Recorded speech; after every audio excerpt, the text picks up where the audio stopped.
After all this time, I have to say it clearly. I'm fed up with both the old hag and the brat.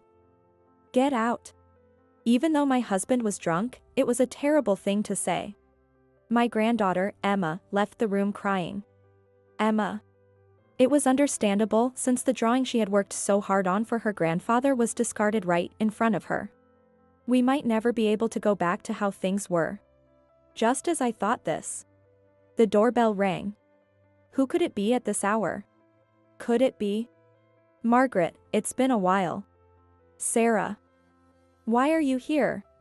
I stood there, dumbfounded. Then my husband spoke again. I'm sick of old people like you. What do you mean? You two can't possibly be. My sister Sarah looked down at me with a malicious smile. Margaret. I'm dating your husband. What? That's right. I'm sorry. I'm going to remarry Sarah. I couldn't comprehend the sudden declaration, and I felt cold sweat might break out all over my body. Before I knew it, my hands and feet were trembling. I'm sorry. I'll take your husband, Margaret. Sarah watched me tremble in shock for a while as if it amused her. I couldn't stay like this. I will have my revenge against my husband and sister. This is where my grandchild's and my revenge began. My name is Margaret Hamilton, I'm 60 years old. I live quietly with my recently retired husband, Frank, a little away from the heart of New York in a peaceful residential area. I used to run a flower arrangement class there, making use of my qualifications. It's often said that many couples grow apart after retirement, but it didn't seem to be a problem in our house. Although it was a bit bothersome that my husband started seeking more attention from me than during his working days. At first, I was puzzled, but maybe that was also something fresh and possibly good. He was enjoying his hobbies such as chorus and chess, leisurely, and I genuinely enjoyed interacting with the friends I met in my class. Thus, walking at our own pace into this second phase of life wasn't bad. Just as I started to feel this way, an event that would change our lives occurred. What? Michael had an accident. That can't be. Could it be a mistake? My hand trembled as I held the receiver, my mind going blank. I couldn't believe it. My husband also seemed unable to grasp the situation, standing there in shock. 3 days ago, our son and his family had taken advantage of Labor Day to go on a trip with their daughter, just the three of them. The accident happened on their way back from a beautiful autumnal mountain destination in the north. It was unbelievable. Please, God, let them be safe. Just spare their lives. With a prayerful heart, we hurried from our home to a hospital in the northeastern region. But what we found there were the lifeless bodies of our son and his wife, already cold. It can't be true. No. Michael. Michael, wake up. The cause of the accident was apparently a large truck whose driver had fallen asleep and veered into the oncoming lane. The head-on collision had completely wrecked the car, the front of the vehicle was unrecognizably mangled. Both our son, Michael, and his wife, Erica, were reported to have died almost instantly. Michael, who had been busy every day working tirelessly as a salesperson. Despite the doctor's desperate efforts, neither my son nor his wife could be saved. The cold hospital corridor echoed with our voiceless screams and sobs. Normally strong, my husband cried out loudly this time, overwhelmed by grief. Our only son, Michael, was just 39 years old at the time. The only survivor was our granddaughter, Emma. God has taken our only son from us. The only remaining family member, our granddaughter, Emma, sat in shock, her face pale as if frozen, not moving a muscle. Through the window swayed by the cold autumn wind, heavy rain clouds approached. Before I knew it, the year had turned and it was already February. Half a year had passed since the day that changed everything. In this half year, we managed to get through our son and his wife's funeral and raced through life in a daze, without even time to grieve. And so, we took in our granddaughter, Emma, now an orphan, and started raising her. We, as a couple, were doing our best to get our new life on track. Half a year had passed, but our time seemed to have stopped on that day. While I busily managed household chores and struggled with the unexpected return to parenting, my husband stared blankly out the window. At that moment, I still hadn't realized how much the accident had changed him. That day, when Emma didn't come home on time, I peeked outside through the back door. The outside air was as cold as ice. Was it track and field practice today? Watching my breath condense in the cold air, I was about to close the door when Emma returned. I'm home. Hi, it must have been cold, huh? Come in. Since her parents' death, Emma had closed herself off and barely spoke to us. But recently, she had started to show expressions typical of a middle schooler again. It will still take some time before she regains her true smile. She seemed to be making an effort in her own way. Although it was awkward, Emma was earnestly trying to fit into this new family dynamic. Emma was still 14 years old. She was in her second year of middle school. Losing both parents at once during such a sensitive period and being forced to change schools after being taken in by her grandparents. Emma was facing immense challenges. Thinking about Emma's feelings made my heart feel like it was going to burst. But while I was desperately trying to heal Emma's heart, my husband's remained vacant. Dear, Emma is back. Ah. With that short response, he shifted his gaze back to the television. Just when she's starting to open up to us a little. My husband had always enjoyed drinking, but since Michael's death, it was clear his drinking had increased significantly. It might be unavoidable to overlook certain things, given the heartache of losing our only son. With that thought, I tried to ignore minor issues. But after dinner, Emma briskly cleared the dishes and stood at the sink to help with washing up. Grandma, today my drawing got recognized at school, she said. Really? That's wonderful. It turns out a landscape Emma drew at the end of the year had been selected for the cover of the middle school's centennial commemorative booklet. I'm so happy my artwork is on the cover. It was the first genuine smile Emma had shown us since she came to live with us. Grandpa, listen. Emma, you should focus more on your studies rather than drawing, he interrupted. Dear. It's true, isn't it? Indeed, Emma had never been good at studying.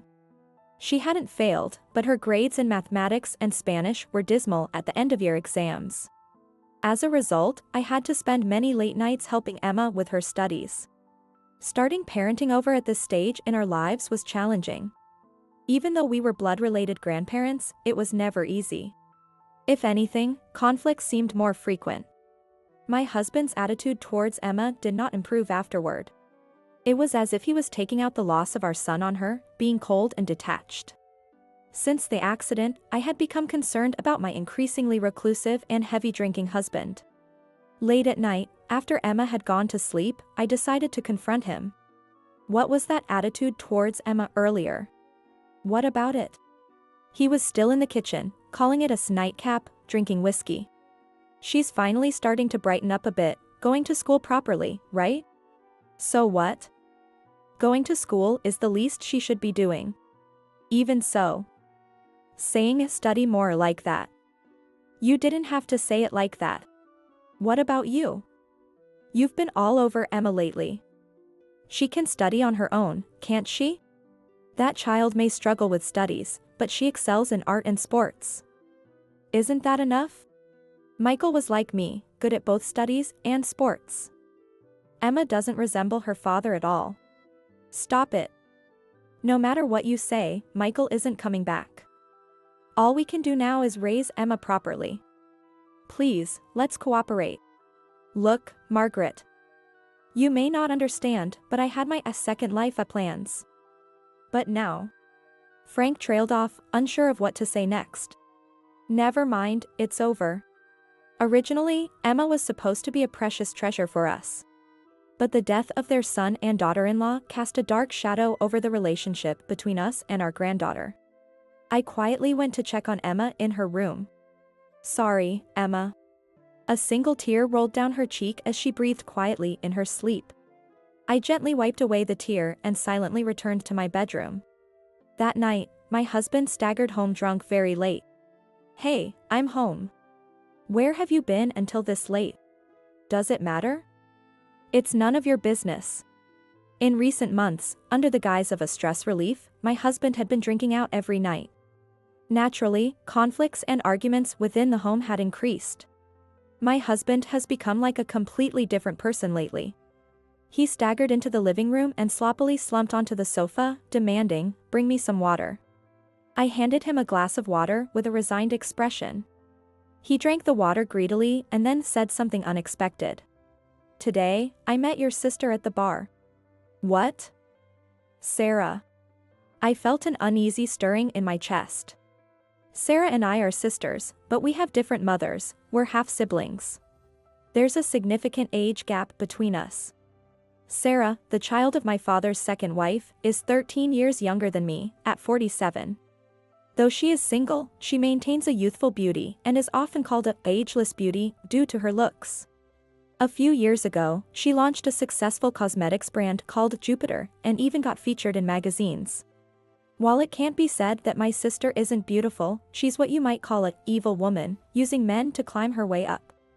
Because of this, she's had endless troubles with men since her youth.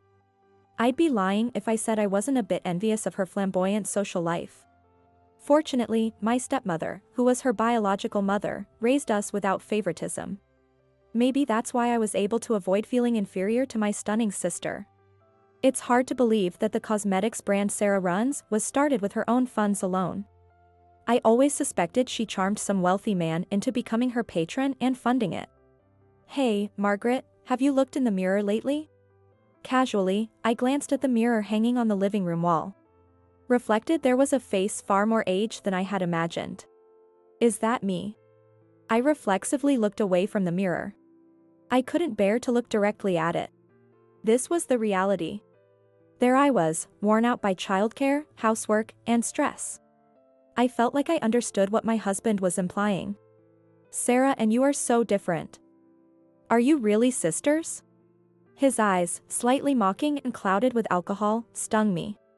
I was shaking with anger, unable to find the words to respond. "Yes, so what?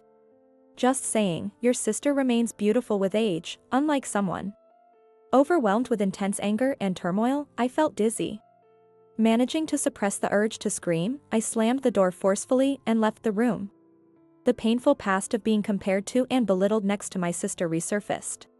I never thought I would face such treatment from my husband at this age. I closed the door behind me and quietly let out a sob. "Grandma." Emma must have heard our argument. From then on, the relationship between my husband and me rapidly cooled. Far from showing remorse, he became increasingly arrogant towards Emma and me. His bad drinking habits persisted, and he even began staying out until morning frequently. Frank had his fair share of relationships with women before we married, and it seemed he had dated several others. I was worried, but there was nothing I could do. Lately, he continued to go out drinking nightly, and I no longer tried to caution him about it. He doesn't listen to anything I say anymore. While I had resigned myself to some extent, I still harbored a faint hope he might return to the kind man he once was. I can't be zoning out like this. Startled, I snapped back to the present. "Thank you, Margaret. I appreciate your class today," said one of my flower arrangement students cheerfully as I smiled and saw them to the door. The studio had been closed for a while after my son and his wife died, but upon reopening, the students quickly returned. Now, conversations with my husband, who no longer paid any attention to the family, were virtually non-existent. He barely spoke to Emma either. The room was filled with colorful flowers, and a sweet scent lingered in the air of the classroom. The interaction with my students was my only joy and salvation for my spirit. After everyone had left, I began cleaning up the tools in the now empty classroom. The deep indigo vase was my favorite. It was something my husband had bought for me a long time ago from a glassmaker in Oregon. I picked a deep red rose from the table and stared at it intently. The luxurious rose flower illuminated by the setting sun through the window. Its resplendent appearance reminded me of my sister, whom my husband had recently met. His words crossed my mind again. "Have you looked in the mirror lately? A woman's worth isn't determined solely by her external appearance. But do I have anything that surpasses Sarah now?" "Grandma." I was suddenly brought back to the present by the call. Today was my husband's birthday. I remembered that I had planned to make his favorite steak for dinner. I turned hurriedly to the source of the voice. Emma had drawn something for Frank. "Thank you. I'm sure Grandpa will come home early today." I said, though I tried calling him with no response. It's a special day, and yet. That night, my husband finally came home after 10 p.m. As he passed through the hallway, I could smell alcohol and tobacco on him. He seemed to have been drinking again. "Emma, Grandpa's home," I called out to her. Emma was holding something like a piece of drawing paper. "Happy birthday, Grandpa. I made this drawing for you. Please take it if you like," she said. It was my husband's 65th birthday. This is supposed to be me? Doesn't look like me at all. "Emma, you really do waste your time on useless things," Frank commented, crumpling up the portrait she had drawn and throwing it into the trash. "How could you do that? Emma went to all that trouble to draw it for you," I exclaimed. After all this time, I have to say it clearly. I'm fed up with both the old hag and the brat. Get out. Though he was drunk, those were harsh words. Emma left the scene in tears. "Emma.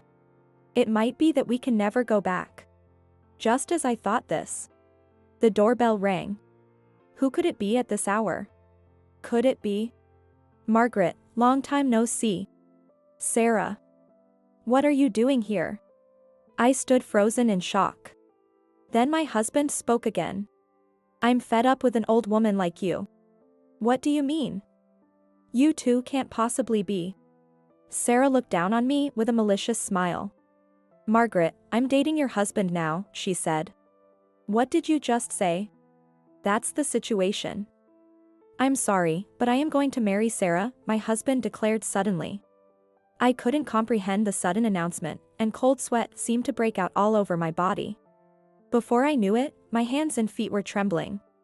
"I'm sorry, but I'll be taking your husband," Sarah said as she watched me shaking in shock with a sort of amusement. "Sarah, do you understand what you're saying?" "I'm telling the truth," she said with a thin smile as she stood up. "That's the situation. So, I'll leave you for now." That night, I couldn't sleep at all, shocked beyond the ability to even cry. For the first time, I realized that humans can be too shocked to weep. Less than a year after my son, Michael's death, Emma and I were plunged back into despair. 2 months later, my husband, Frank, and I officially divorced. It was an all too abrupt end to our married life. After 37 years of marriage, having wed Frank at the age of 24, the divorce was something I had never anticipated. Afterward, relying on relatives, I took Emma and we left the house. Everything precious seemed to slip through my palms. Overwhelmed by a sense of powerlessness, I sought refuge with my uncle's family. Spring was approaching. The early spring breeze gently swept across the meadows. My uncle's ancestral home was located in a rural area along the mid-Atlantic coast. The water in the surrounding fields warmed up, and fresh green leaves sprouted on the nearby gentle hills. Despite the serene sunshine of the burgeoning spring, my heart remained heavy. I had just learned that Frank and Sarah had officially remarried. "Grandma, what's wrong?" "It's nothing," I replied as I packed Alstroemeria flowers into a basket. I was preparing flowers to be sent to a local fresh market. We were staying with my uncle, Tyler Harper, who owned the home. The Harper family owned several forests and fields in the region and grew flowers for shipment to the metropolitan area. And I had been allowed to work in their flower cultivation fields. The people of the Harper family, including Tyler, his wife, and my cousin's family, were all kind. I love flowers. Working in the fields doesn't bother me at all. But, Emma, I'm sorry we had to move so often, I said. This was the second time Emma had to move schools since her parents' accident. "I'm sorry about Grandpa, but I think it's better this way," she reassured me. This region was warm and comfortable to live in. Close to both the sea and mountains, the scenic beauty of the area surprisingly appealed to Emma. She became more active in painting than ever, joined the art extracurricular activities at her new school, and started attending painting classes. Although I plan to eventually reopen my flower arrangement classes and establish myself independently. From the death of my son and his wife, to my husband's infidelity, the discord with my sister, and then the divorce. So much had happened in quick succession, and I still hadn't managed to sort it all out within myself. Grandma, there's something I want to talk to you about, Emma said. What is it? About Sarah. Look at this.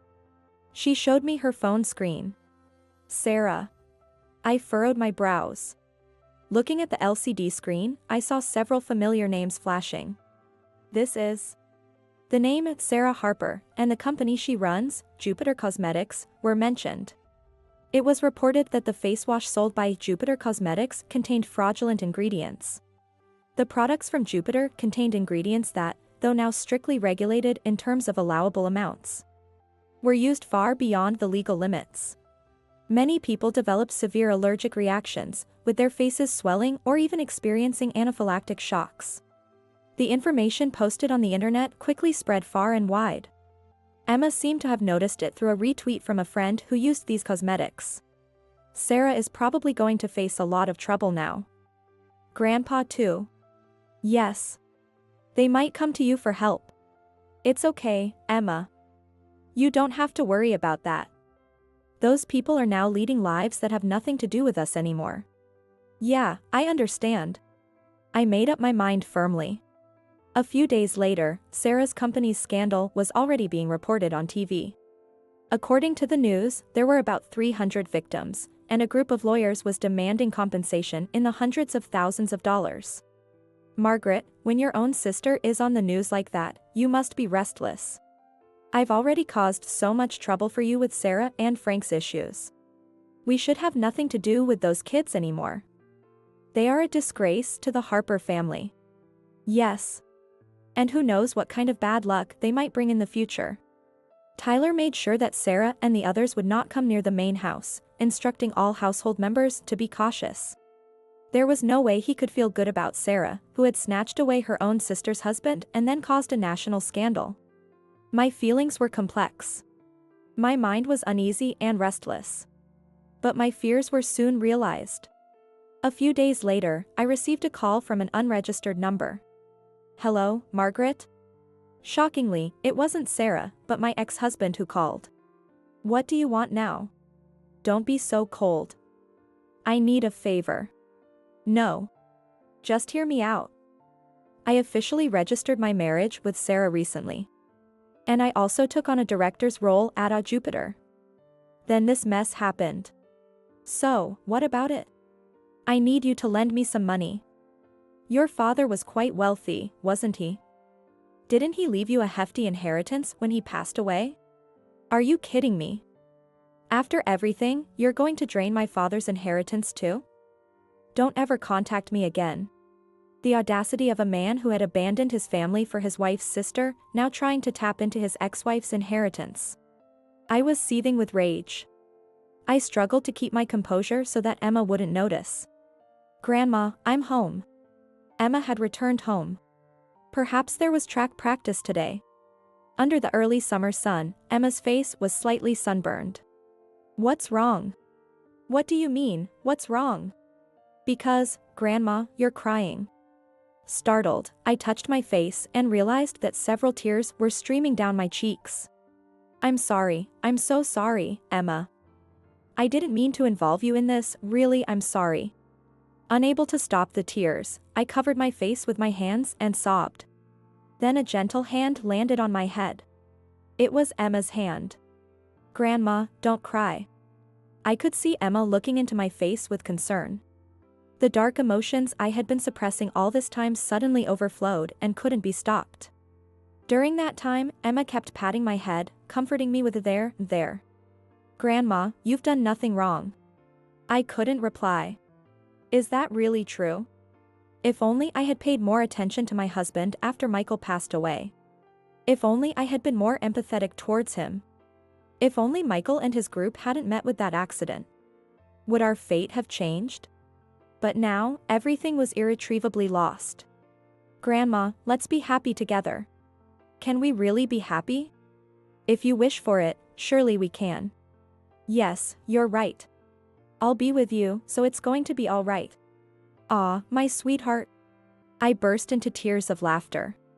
It was then that I truly felt grateful from the bottom of my heart that Emma had survived. That night, I made a decision. I decided to finally demand child support from Frank. Emma, I need to talk to you about something. What is it? I'm thinking of starting a flower arrangement class again. What do you think? Emma's face brightened up instantly. I think that's great. I totally agree. I believed that securing a substantial amount of money was absolutely necessary to properly raise Emma. Emma happily accepted the suggestion with a smile. The Harper family members are all kind.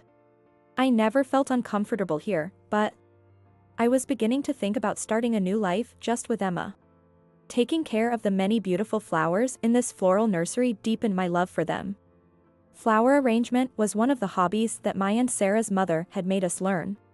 Sarah gave up halfway, but I loved flowers, so I continued. A few weeks later, Sarah called us. Margaret, what's this about? You demand child support from Frank out of the blue? There's nothing much to it. It's simply my right, considering what I've endured from you guys. You're the one to be blamed because you got your husband stolen. It's not my fault. You always say things that don't add up. That's why I hate you. You always act like you're the wise and good one, always liked by everyone. I hate that about you. You felt that way? I was surprised. You always had people around you, cherished by Dad and Mom. You could never understand how I felt. Sarah. You know, right? My company is finished now. We've been sued by a group of victims, and the damages have skyrocketed to hundreds of thousands of dollars. And now, on top of that, you demand child support from Frank? Don't joke with us. Sarah. I've always felt inferior to you as well. We were the same. It's sad that I only realize it now. But I can't back down this time. It's also for Frank's sake. Michael, please watch over us from heaven. I promise to raise your daughter well. Reconciling with my sister and ex-husband during their lifetimes might be difficult. But that's all right. I've decided to live by my own beliefs. I am determined to find happiness with Emma. The following week, surprisingly, 2 pieces of good news arrived from school. First, Emma had achieved great results in track and field, qualifying for the national championships in hurdles. And the other was, really? You're painting? Yes. Grandma, I get to go to the Netherlands. At first, I couldn't believe my ears. Emma's painting had won a competition. Emma had entered a summer painting contest organized by a leading domestic art supply company. Her painting won the grand prize and would be exhibited in a prestigious museum in the Netherlands for a limited time. In addition to the prize money, travel and accommodation expenses were provided. This news was published on the cultural page of the newspaper, and it caught Frank's attention. Soon after, a call came to us again. Hello, is that Emma? It's been a while. How are you doing? I'm fine. I saw the newspaper. It's amazing, winning such an award. Make sure to show it to Mayor too. I can't show it to you. It's going to be displayed overseas. I heard there was also some prize money. Could you get your grandma? There's something I'd like to discuss. I can't do that. Grandma said she absolutely won't give you the prize money. Anne. I'm not really concerned about the prize money. The truth was, Frank had unexpectedly visited us a few days earlier, attempting to reconcile with me. Given the timing, it was not unreasonable to suspect he was after the prize money. I had no intention whatsoever of getting back together with him. By this time, he was completely devastated and worn out. The financial losses from Sarah's cosmetics business, compensation for a class action lawsuit, and child support for Emma had driven them nearly insane. Or perhaps they had already lost their minds. Sarah's beauty had faded, and she looked much older than her age. No longer concerned about appearances or makeup, she was on the brink of madness. The affair that had stolen her sister's husband had exacted a higher toll than imagined. After scrambling for money, they ended up hundreds of thousands of dollars in debt. Frank and Sarah were both physically and mentally exhausted. Their marriage had been troubled from the start and was now on the verge of collapse. If I had known it would come to this, I would never have married you. You're useless. What did you say? It was you who seduced me first. I'm the one who was deceived. Give me back my life. At that moment, Frank realized that Sarah had never really loved him. Aware that her cosmetics business was faltering, Sarah had quickly remarried to find a host she could leech off. He finally understood that she had manipulated him and used him completely. And he also realized that this affair had also been part of her revenge against me. But now, it was all too late. Money, home, family, love. And even memories. Except for one thing, a new wife who had become reckless and was on the verge of madness. Later, I heard through the grapevine that Frank and Sarah had started working at a hotel in the far north, living in. During his prime, he had held a respectable position. And Sarah, formerly the head of a cosmetics company, must have been struggling greatly in her new environment. But now, my life was free from those two. I have no desire to interfere now, nor do I want any from them. There was just one thing that nagged at me. The hotel was very close to the last place Michael and his family visited before the accident. The leaves must be at their peak color now. Perhaps that person, for Michael's memorial? It was just speculation. But Michael was our irreplaceable only son. That much was true. Looking back, it all started with that accident. No one to blame, no one could be blamed. It was just a painful memory filled with regret and sorrow. Thus, I silently bid farewell in my heart to my ex-husband and sister who had betrayed me. And as the seasons turned, we faced the second spring since the accident. With the funds we had gathered, Emma and I bought a house not far from the Harper family, starting our new life. We moved close enough so Emma wouldn't have to transfer schools, not far from my uncle's house.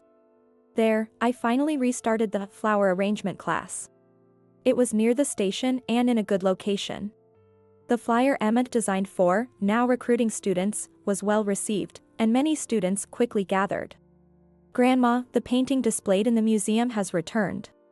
In Emma's hands was a painting of Michael, his wife, Erica, and Emma herself gazing at a field of flowers illuminated by the sunset. No matter how many times I look at it, it's a beautiful painting. I'm sure Michael and Erica are also happy.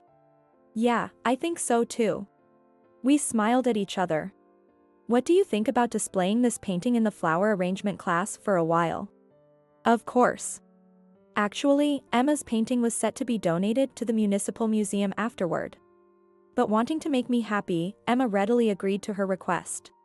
Grandma, you know. Yes? I'm not angry at Grandpa and the others anymore. Is that okay? Initially, I was taken aback by her sudden declaration. But at the same time, I resonated with Emma's thoughts. You can do as you like, Emma. Okay. Whatever feelings you have, they are yours, and who you forgive or don't forgive is up to you. Thank you. Yes, those two had already received a punishment commensurate with their deeds. I, too, should be free. I'm only 62 years old. Life is still ahead of me. Above our heads, the future was shining bright.